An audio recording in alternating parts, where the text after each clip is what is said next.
conference is a journey, and we're all going on it together. Going on a journey together. The journey starts in a church in Hamburg. You are sat, facing forward, surrounded by exciting, interesting, and enthusiastic fellow adventurers. The anticipation is palpable.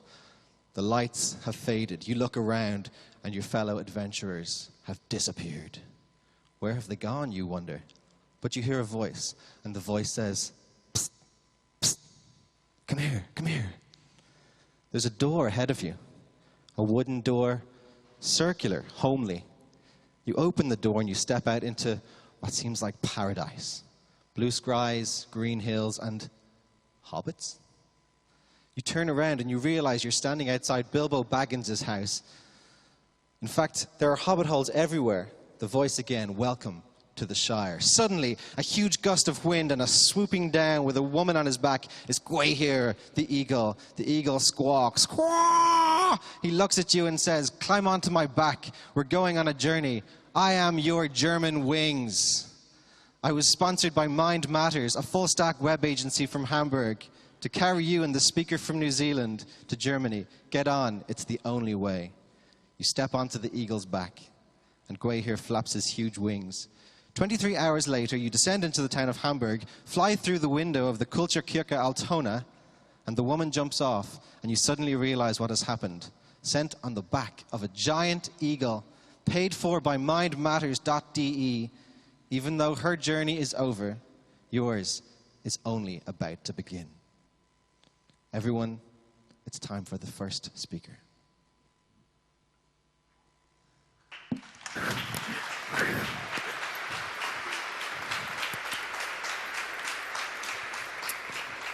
Thank you, Gandalf. What a great introduction. Hi, everyone. My name is Hannah. This is me. I'm a graphic designer and wannabe illustrator from New Zealand, Aotearoa, the land of the long white cloud. It's called where I come from. Or I believe here it's referred to as the green paradise on the other side of the world. I wanted to tell you a story today about a journey, about my journey over the last year.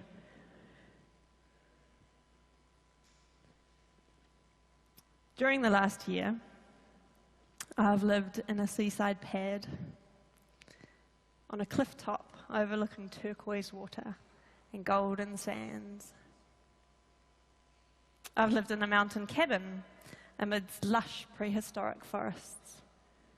I've lived in a lakeside retreat overlooking clear, icy, snow-fed water with rocky beaches and mountains of driftwood all around. I've lived in a city apartment in the middle of the hustle and the bustle with the noise of people and vehicles literally right outside my door. And all this time, I've stayed at home.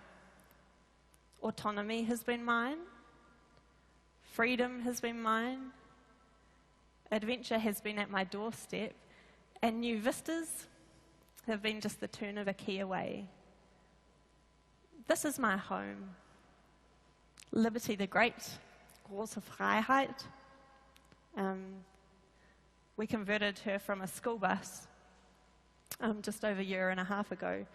I share this home on the road with my husband Thomas and my sons Otis and Elliot, and our plan is to spend 2 years travelling around New Zealand, getting to know my homeland better.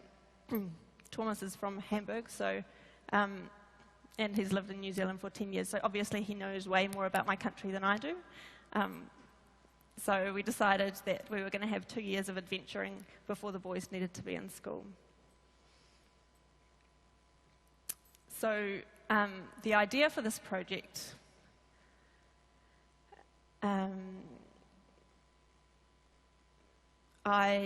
we used to publish a magazine in New Zealand probably about 7 years ago now, called World Sweet World. It was a little DIY crafters magazine for makers and doers. Basically, it was for us and people like us. The maker scene in New Zealand is really strong. But up until that point, there'd sort of been no voice for people, and pretty soon heaps of people were contributing DIY projects to our e-magazine.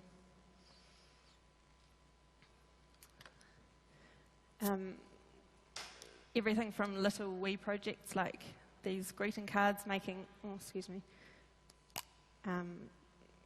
greeting cards out of old children's book illustrations, to slightly more technical things, beer glasses out of old beer bottles. We did slightly bigger things, upholstering new old chairs using old billboard skins. Basically, all the projects were using junk that people would otherwise throw away and upcycling it into new, cool items. So we loved the magazine, and our readers loved the magazine, but then I got pregnant, and it was just all going to be a little bit too much to keep it going, so we stopped the magazine. But we thought, maybe down the track a follow-up book might be a quite fun idea, and how about we buy a bus and then travel around New Zealand and interview people who we've met along the way doing the magazine stuff. And yeah, that'd be really great, but not yet because, we've got a new baby. So why don't we just move hemispheres instead? So we came over here and lived in Hamburg for 2.5 years. And I loved it. I love the city. I love the unexpected greenness of it. I love the messiness and the grittiness. I love the playgrounds and the parks and the flea markets. I love drinking fizzy water and Apfelschorle and Alsterwasser. I mean, honestly, if you order a beer mixed with lemonade in New Zealand, you're going to get some pretty funny looks. But at the same time, I missed freedom. I missed the ease of escape to nature. And with 2 small children now, Elliot was born over here, I missed the familiarity of my homeland and having a sort of a baseline that I could rely on and that I recognized without having to think about it. So we packed our few things and we headed back home to New Zealand. Partly it was because we wanted a break from fast-paced life. I mean, I hadn't been working while I'd been over here, but Thomas had, and he just felt that he didn't get to spend enough time with the children. So we thought, why don't we get a bus and reassess what we really need in life? How much money do we need? How much work? How much stuff? How much time? We also liked just the quirky idea of having a bus. I mean, taking it home with you where you go like a crazy turtle. Everything you need. Yeah, it was quite an appealing idea. Also the idea of it being a completely autonomous life. But to be honest, for me, just the thrill of creating something again was hugely appealing. Yeah, I'd had a bit of a creative drought since we finished World Sweet World, and the idea of a blank canvas and complete creative control to build my own little house was, too good to resist, really. So we started here in Hamburg, collecting inspiration, spending way too much time on Pinterest, looking at tiny homes and houseboats and gypsy caravans. And then, so by the time we got back to New Zealand, Hinma Springs, where my parents lived, we were ready to start looking for a bus and start buying.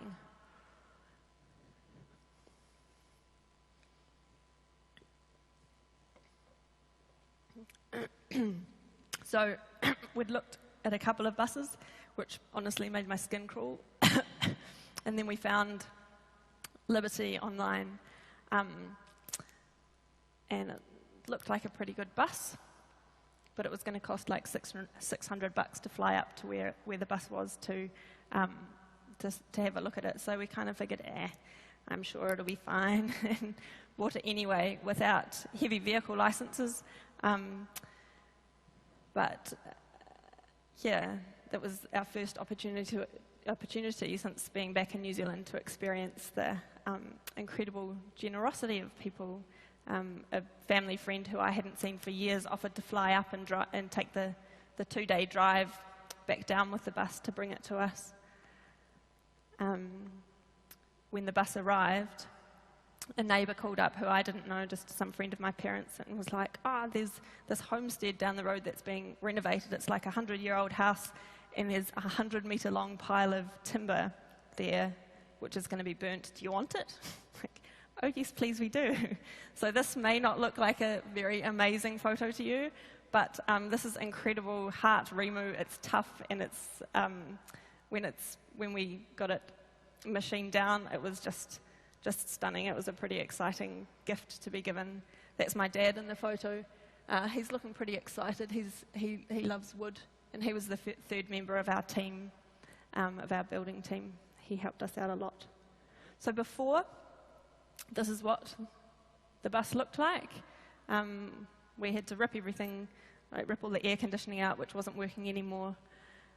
We didn't have any building experience prior to starting the bus, but I think problems are kind of a bit of a matter of perception. It just meant that we had new skills to learn. And we did have skills that applied already. We were good at problem solving, we're good at creative thinking, we're quite enthusiastic. And Thomas said he felt like the bus was kind of like a web build, really. So at the back, you can see there our Kanban wall. We had a few more columns than you normally do. We had like our next, our doing, our done, our dad list, because Dad never really got the hang of that whole kind of way of planning things. But with a list of his own, we were soon underway. And this is what she turned out like. Our plan was to make a bus look more like a home, or a cottage, or a cabin, or a holiday home.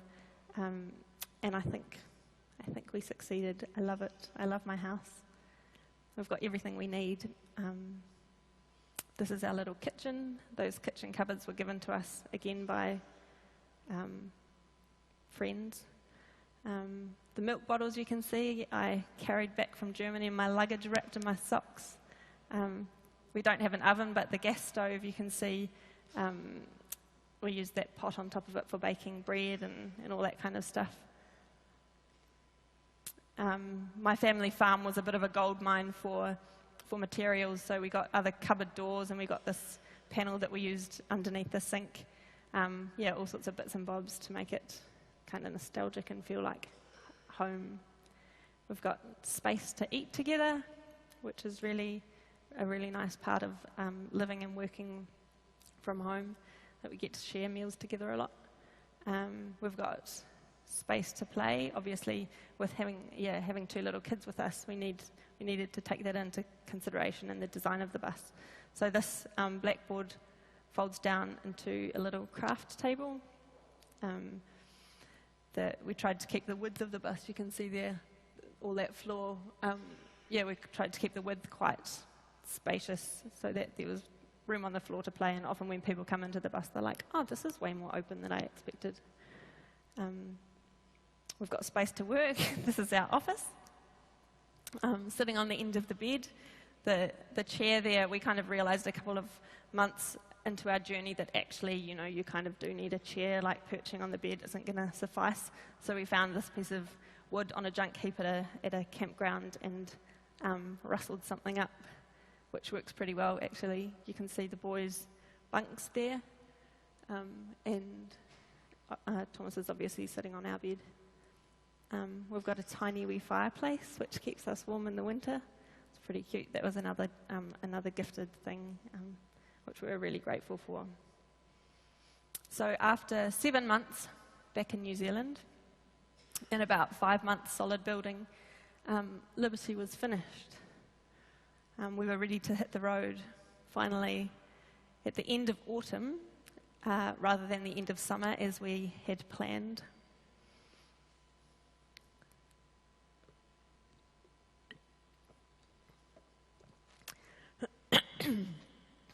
So, at the start of winter, more or less, we headed south,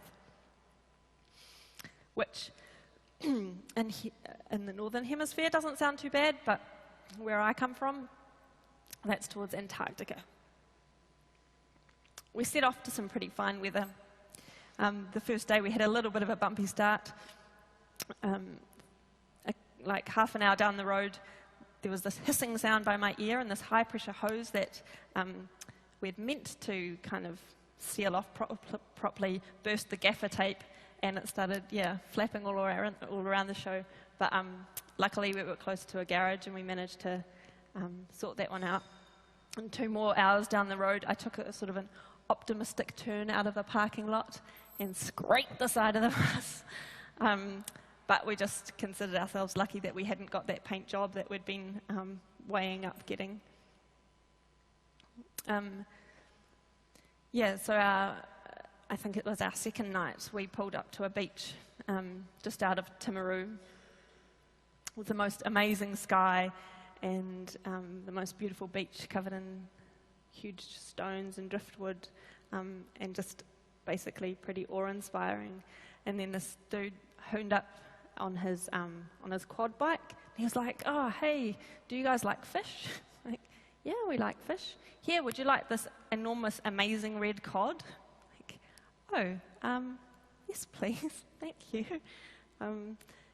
Being in a bus is certainly not as private as living in a house, but at the same time, it opens us up to the most amazing generosity from people and the most amazing conversations and connections that we just wouldn't otherwise have.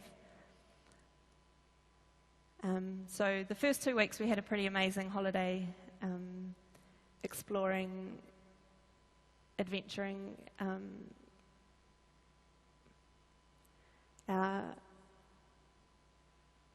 The nights were cold, but our fire kept us warm. We bought produce from roadside stalls, and we felt like we were really experiencing quintessential New Zealand. But the further south we went, the deeper the winter got. Often there wasn't enough internet in the remote places we were choosing to go. There weren't enough sunshine hours anymore. There weren't enough degrees Celsius at night. We were starting to have our doubts. We'd spent so much time building the bus that we hadn't really considered work acquisition. We were at the bottom of the South Island in Invercargill, which I can see a fellow Kiwi laughing down the end there, is described honestly by some as the arse end of the universe. It's so unpopular that it's the only city in New Zealand to offer free tertiary education, just to lure unsuspecting souls down there. So we were also at the bottom of our bank accounts and at the bottom of our motivation. We had 1 week worth of money left, or we were going to have to turn around and head back to my parents' place.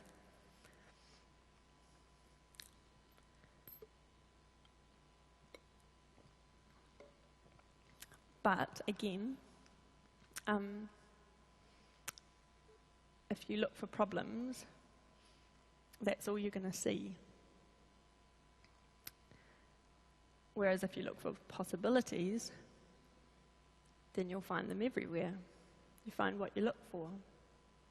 If we'd considered the risks too deeply, I'd be sitting on my couch in New Zealand right now with no answers to my questions. I wouldn't have ever produced a magazine. I wouldn't have gone on this amazing journey. I'd be letting myself be ruled by fear, basically. This bus journey is our choice. It's our own life. And you know what? If plans change, that's no big deal. That's part of the journey too. If we had to head back to my parents' place, not the end of the world, not the end of the journey. It's just another leg. So we had enough food.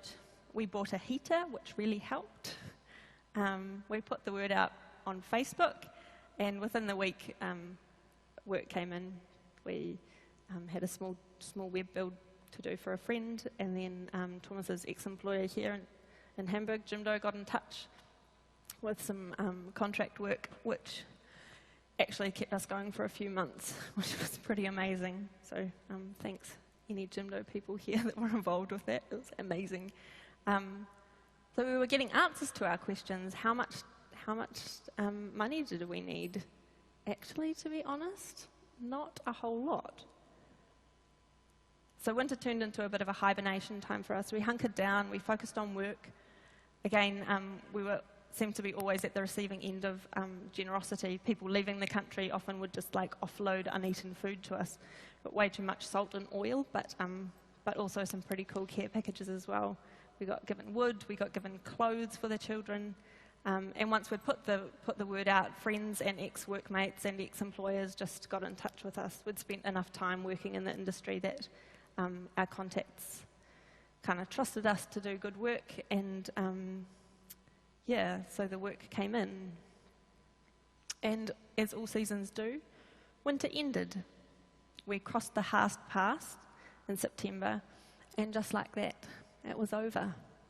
We were amid humid, lush, tropical forests of the west coast.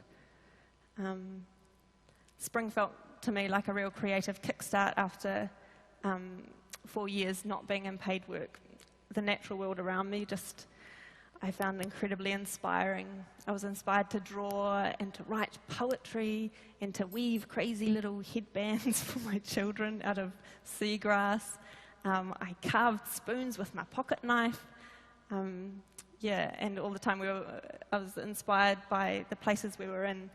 Okarito is a tiny little town on the west coast of New Zealand with like 30 people there, but it's the most beautiful wee place. We met a lovely family there who have recently contacted us to do work for them to rebrand a product that they've got. And it's really cool that the emotional connection to the people in the place can now inform that work that we're doing. I love the variety of different places that we're in just for the inspiration that it affords.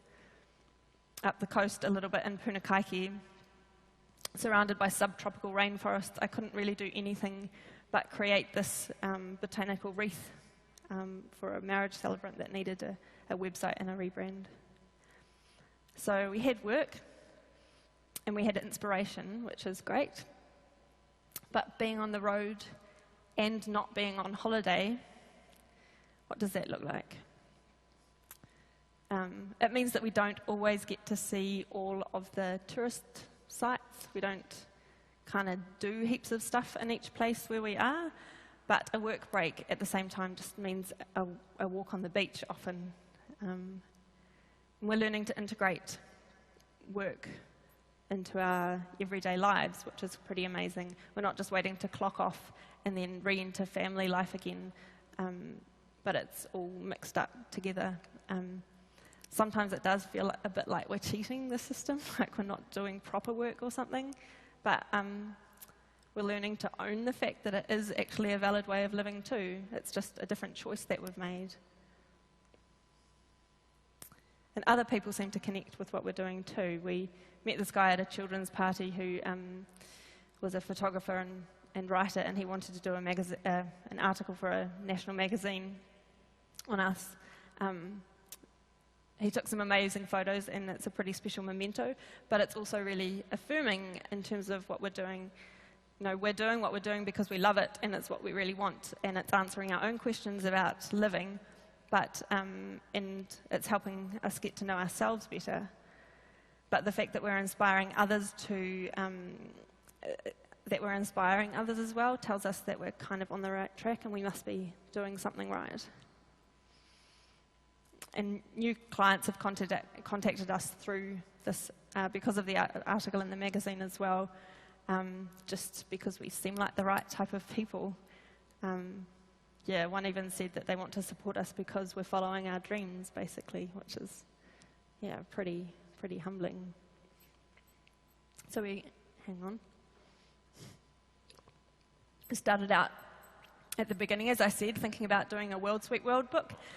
But we figure actually life is a big enough project in itself. So now we focus mostly on client jobs, and then when there's space we do personal projects as well, or professional development, kind of online courses and stuff. Online is sometimes a bit of an issue, or it's kind of like the biggest issue that we've got travelling around. Connectivity can be a problem. New Zealand's not heavily populated, so the connectivity is not amazing. Most campgrounds do have Wi-Fi, so we've ended up being in campgrounds more than freedom camping quite a lot. But we live in a metal box, which is kind of, like a Faraday cage. There's no signal coming in and no signal going out. So even at campgrounds, it can sometimes be an issue. The iPhone's been a bit of a saviour there, but I've even been known to have to hold it out the window just to get a better reception. But when all else fails, most cafes in New Zealand do have Wi-Fi, and New Zealand has a pretty amazing coffee culture, so you're pretty much guaranteed a great coffee wherever you go. But also bad connection has helped clarify for me need versus want. Now when I am somewhere where I have better connectivity, I try to be more mindful about my use of technology. I've actually learned that I really love being bored. I love to dream and I love to scheme. And because of that, I'm now trying to balance the draining things and the nourishing things in my life. It's given me space to realize that when I create analog, that's when I'm happy. So I started doing this 100 days, 100 drawings project and blogging it, where the idea was that I draw every day kind of to hone my skills and to move my work towards what I more enjoy doing. So I use everyday things around me as inspiration. Obviously that's a picture of my husband. I draw my children a lot of the time. I started this project in January and I've got about 15 left to go, so obviously I'm not actually doing it every day, but I kind of figure that, it's my own project, it's my own prerogative. I don't have to feel pressured to get it done. And, patience is a virtue. But as with the bus, doing what seems right to me and what, is authentic to who I am, is also turning into paid work, which is really great. I've been contacted by people to do illustrative work for them. Being in the bus has been quite a learning curve, not just about travelling, but about my approach to life in general. We started out asking ourselves, what do we really need? So starting with a smaller space, only 20 square metres, means that we've got fewer running costs. We don't need as much money, so we don't need as much work. And with less work, we have more time. We've got more time for family. We've got time to slow down and actually enjoy the amazing places that we're visiting. We've got time to get busy, time to explore our own interests.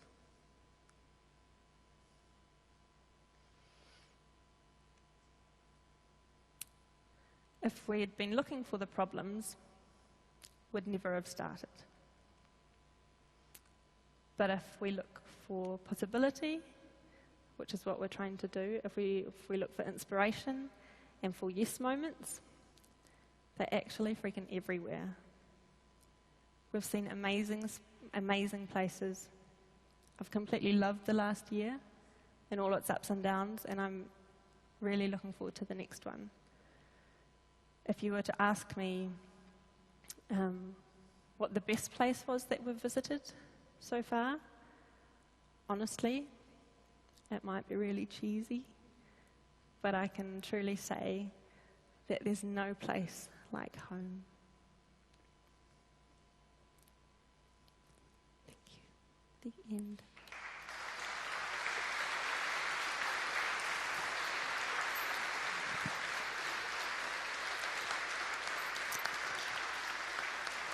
I do know. Thank you very much, Hannah. That was great.